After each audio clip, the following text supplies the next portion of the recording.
मधुबन के बाबा, मधुबन के बाबा मुरली वाले, आपका क्या कहना, आपका क्या कहना। ओम शांति। सभी भाई बहनों को श्री कृष्ण जन्माष्टमी की बहुत बहुत बधाइयाँ। 7 सितंबर 2023 बाबा के महावाक्य। मीठे बच्चे, विचार सागर मंथन कर श्री कृष्ण और परमात्मा शिव के महान अंतर को स्पष्ट करो। श्री कृष्ण जन्माष्टमी से संबंधित प्रश्न। ब्रह्मा बाबा अपने आप से क्या बातें करते हैं? उन्हें वंडर क्या लगता है? उत्तर। ब्रह्मा बाबा अपने आप से बातें करते, पता नहीं क्या होता जो शिव बाबा घड़ी घड़ी भूल जाता है। ऐसे तो नहीं, बाबा जब प्रवेश करते हैं तब याद रहती है, बाबा चले जाते हैं तो याद भूल जाती है।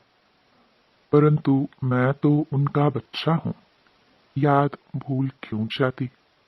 क्या मेरी याद से ही बाबा आते हैं? ऐसे ऐसे बाबा अपने आप से बातें करके वंडर खाते रहते हैं। गीत। तू प्यार का सागर है। ओम शांति। शिव बाबा बैठ करके अपने सिखिलरे बच्चों को समझाते हैं कि गीता का भगवान कौन है, क्योंकि इस समय भारत में है अज्ञान अंधियारा। इसको कहा जाता है घोर अंधियारा, अज्ञान अंधियारा। फिर सोचना चाहिए ज्ञान का। परमपिता परमात्मा को ही मनुष्य मानते हैं कि वह ज्ञान का सागर है, नॉलेजफुल है। अच्छा, वह ज्ञान का सागर है, उनसे क्या मिलता है? नदियों से पानी मिलता है तो भर भर कर स्नान भी करते हैं। तुमको ज्ञान सागर से क्या मिलता है? एक बूंद। बाप आकर बच्चों को समझाते हैं, मैं ज्ञान का सागर हूँ, तुमको बूंद देता हूँ। कौन सी बूंद? सिर्फ कहता हूँ, मैं तुम्हारा बाप हूँ, तुम मुझे याद करो।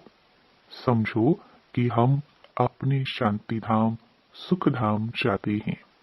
ज्ञान सागर 1 सेकंड में जीवन मुक्ति वैकुंठ में भेज देते हैं।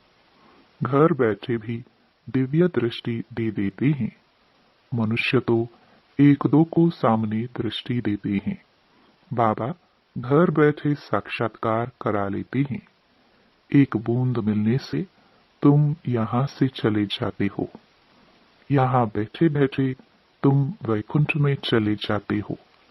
अब बाप बैठ समझाते हैं गीता का भगवान कौन है? वह है ज्ञान का सागर, निराकार। मनुष्य तो गाते हैं श्री कृष्ण के लिए। अब तुमको समझाना है, श्री कृष्ण ने ज्ञान नहीं सुनाया। पहले पहले तो कहते हैं श्री कृष्ण ने माता के गर्भ से जन्म लिया, कंसपुरी थी। फिर आवाज हुआ, हे कंस, तुमको मारने वाला आ चुका है। यह तो जानते हो सब असुर है। कंस, जरासंधि, अकासुर, बकासुर, पापात्मय सबका विनाश करने के लिए उनका जन्म दिखाते हैं। तो श्री कृष्ण ने जन्म लिया, वह तो छोटा था। फिर ज्ञान कब दिया? वह तो युद्ध के मैदान में श्री कृष्ण का बड़ा रूप दिखाते हैं, छोटा तो नहीं दिखाते हैं। वैसे ही श्री कृष्ण जयंती के बाद फिर गीता जयंती दिखाते हैं।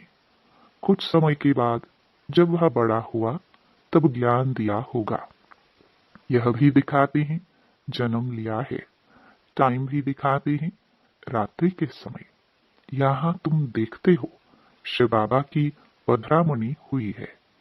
कोई को पता नहीं कि कब प्रवेशता हुई। शिव बाबा तो बच्चा बना नहीं है, वह तो बूढ़े वानप्रस्थ अवस्था में आया है। कब आया उसकी डेट है नहीं। श्री कृष्ण के तो तिथि तारीख है और वह गर्भ से पैदा हुआ है। यहाँ शिव बाबा तो ज्ञान का सागर है, उनको छोटा होना नहीं है। जो फिर बड़ा होकर ज्ञान सुनाए। श्री कृष्ण का जन्म तो स्वर्ग में हुआ। वह किसको राजयोग सिखला ना सके, क्योंकि खुद ही राजा है।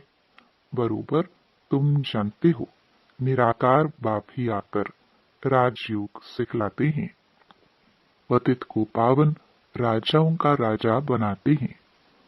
उस हद के रात और दिन तथा इस बेहद के रात और दिन के अर्थ में भी फर्क है।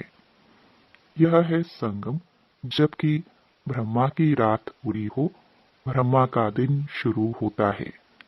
यह है बेहद की रात्रि, अज्ञान अंधियारा, सत्युग में है सोजरा। उस रात की बात नहीं, वह तो श्री कृष्ण का जन्म रात में मनाते हैं। वह हुई हद की बात, यह है बेहद की। बाप कहते हैं मैं आता हूँ, मेरी कोई तिथि तारीख नहीं। कृष्ण राम आदि की तो तिथि तारीख है, मुख्य है ही दो। अभी श्री कृष्ण जयंती आती है ना, उन्हों को समझाना है। कृष्ण तो छोटा बच्चा है, रात और दिन तो ब्रह्मा का गाया जाता है। ब्रह्मा का दिन श्री कृष्ण है और ब्रह्मा की रात ब्रह्मा है। ब्रह्मा ही फिर सो श्री कृष्ण बनता है। वह तो समझते हैं कृष्ण भगवान है, वह हजीरा हजूर है। तो इस पर भी समझाना है। तुम्हारी है शिव जयंती व शिवरात्रि कहो। शिव जयंती कहना ठीक है, यह भी समझाना होता है। वह गर्भ में तो आते नहीं है, साधारण तन में आते हैं। श्री कृष्ण की तो 8 पीढ़ी चलती हैं।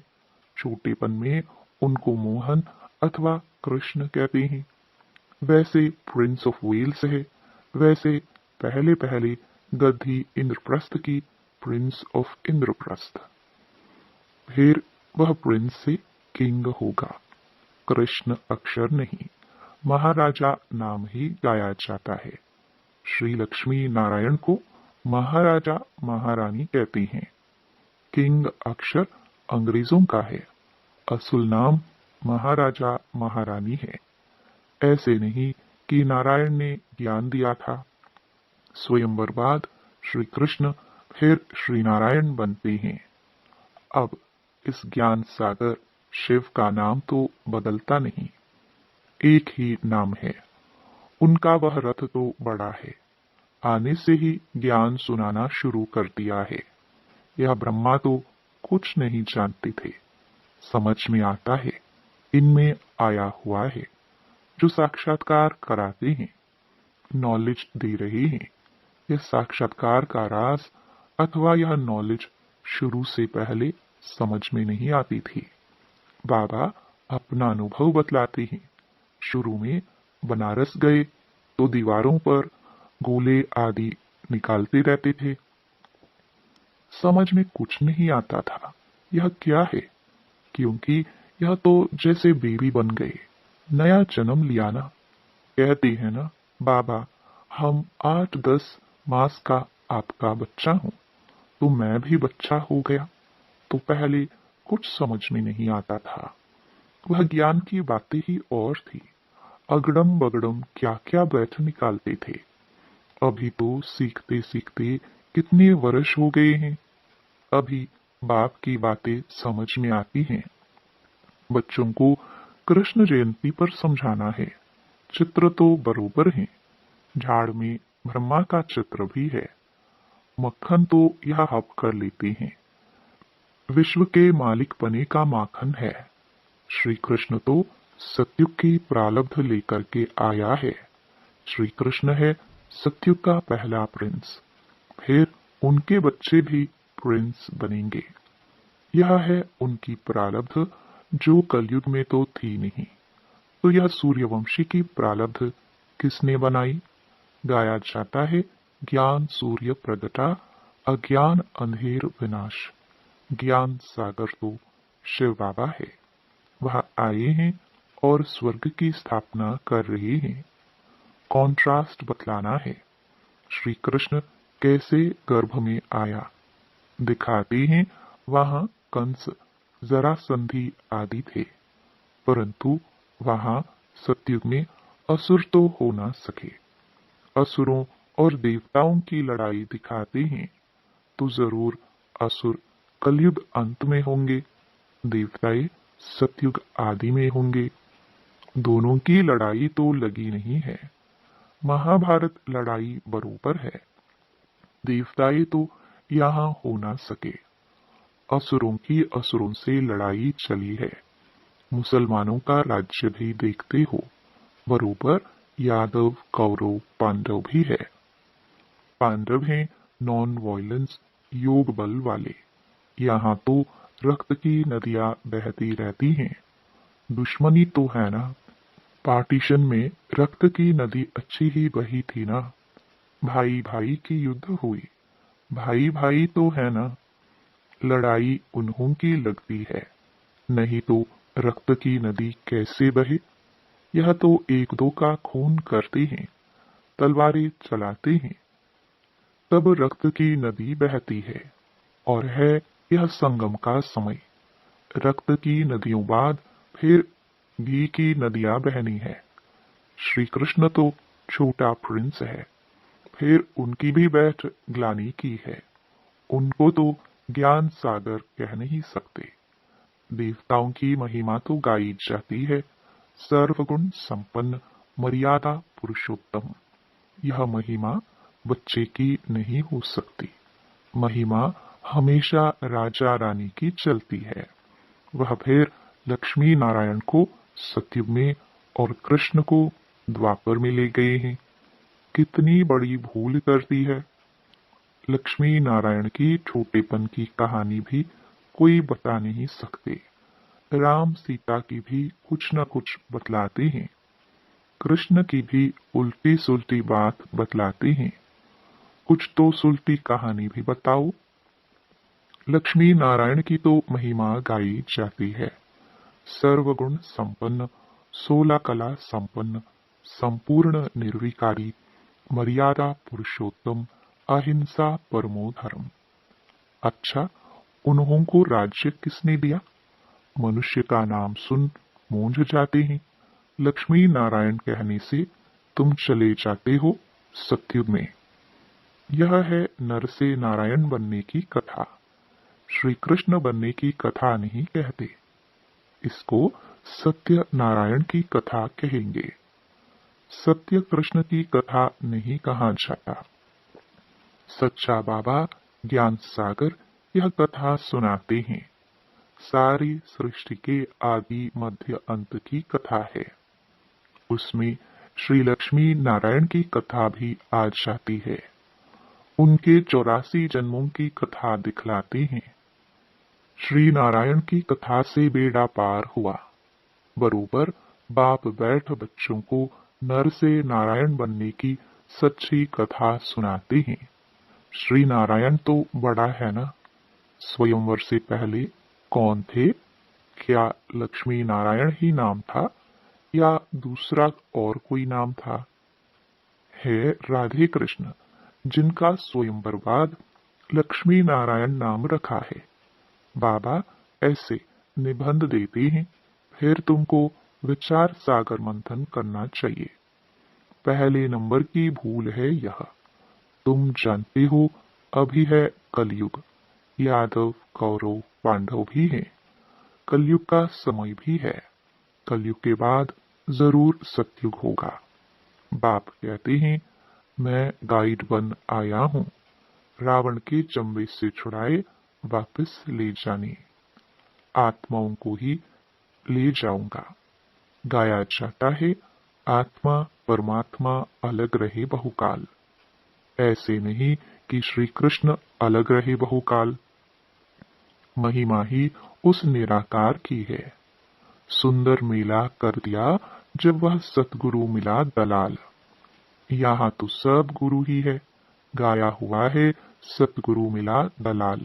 सत परमपिता परमात्मा दलाल के रूप में मिलते हैं। सौदा दलाल द्वारा होता है। यह भी सगाई होती है। आत्मा और परमात्मा अलग हैं।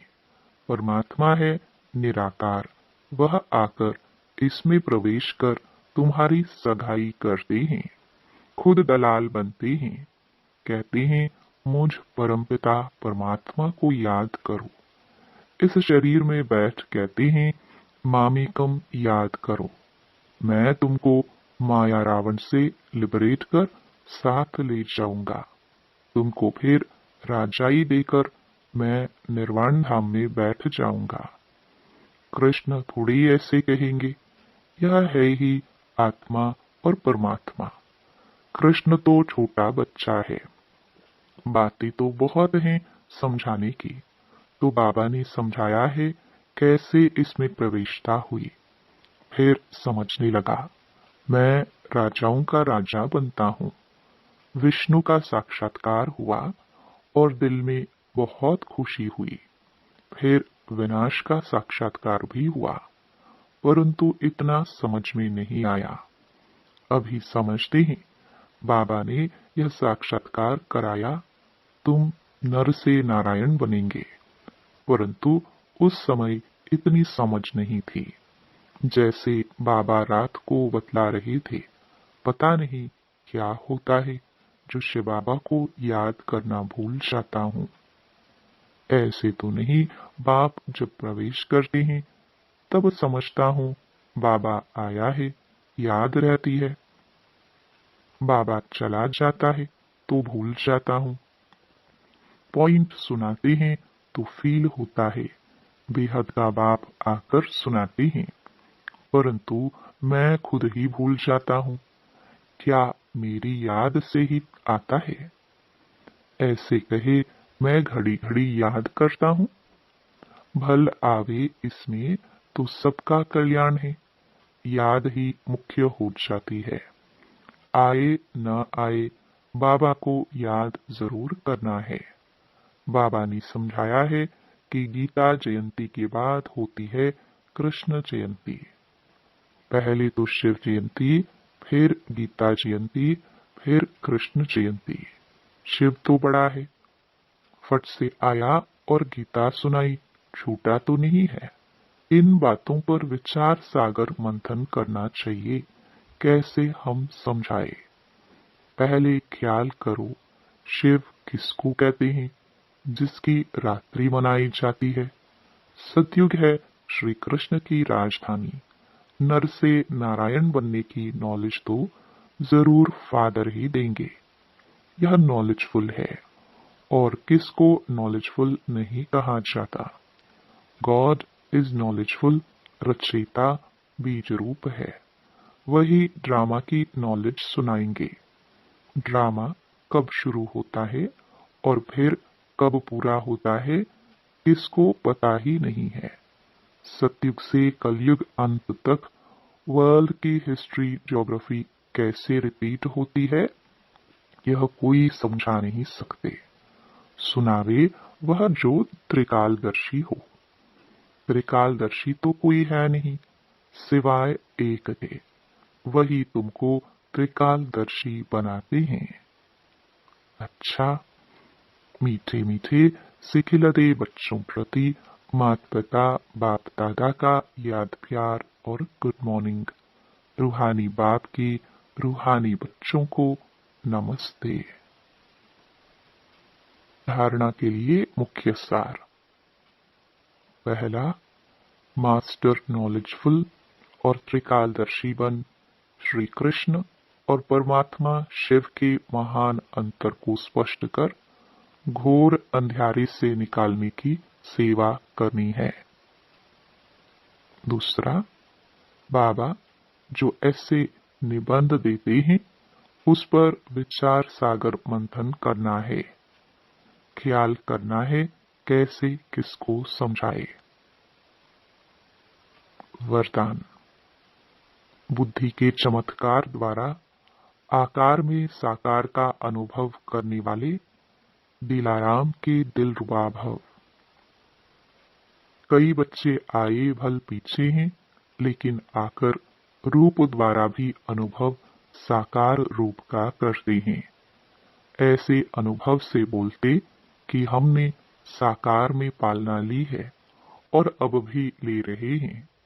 तो आकार रूप में साकार का अनुभव करना, यह बुद्धि की लगन का, स्नेह का प्रत्यक्ष स्वरूप है।